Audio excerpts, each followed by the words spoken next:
இன்னைக்கு நம்ம ஃப்ரீடம் ஃபைட்டர்ஸ்ல முக்கியமான ஆளை பத்தி தான் பேச போறோம். சின்ன வயசுலயே தன் உயிரை மாச்சவர் வேற யாரும் இல்ல, அஷ்ஃபக்குல்லா கான். ஆக்சுவலா இவர் ஷாஜஹான்பூர் அப்படிங்கிற ஊர்ல பிறக்கிறாரு. அது எங்க இருக்குன்னு பாத்தீங்கன்னா உத்தரப்பிரதேஷ். 1900 பிறக்கிறாரு. அந்த காலகட்டத்திலே, அதாவது சுதந்திரத்துக்கு முன்னாடி. இவர் சின்ன வயசுல இருந்தே பிரிட்டிஷ்காரனுக்கு அகெயின்ஸ்டா போராடி அந்த இடத்த நம்ம ஃப்ரீடம் கண்டிப்பா வாங்கியே ஆகணும்னு சொல்லிட்டு போராடுறாரு. ஸோ அதுக்கு முன்னாடி முயற்சி எப்பவுமே அவர் போட்டுக்கிட்டே இருக்காரு.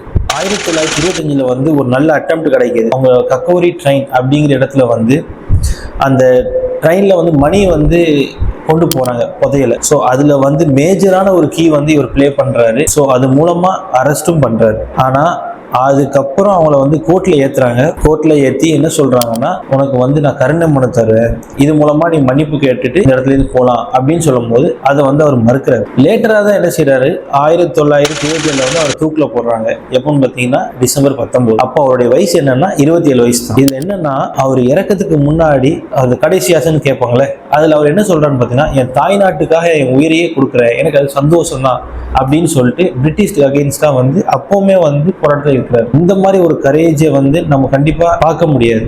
அதுவும் 27 வயசுலயே. அவளுடைய மெயின் கோல் என்னன்னா, யூனிட்டி, ஸ்ட்ரென்த், சாக்ரிஃபைஸ், இது மூணுமே இருக்கணும். அதுதான் அவருடைய 3 லெகசியா இருந்துச்சு. ஸோ இந்த மாதிரி ஃப்ரீடம் ஃபைட்டர்ஸை பத்தி உங்களுக்கு என்ன தெரியும் அப்படிங்கிறத கமெண்ட்ல சொல்லுங்க. இதை பத்தி வேற ஏதாவது தெரிஞ்சுச்சுன்னா அதையும் கமெண்ட்ல சொல்லுங்க.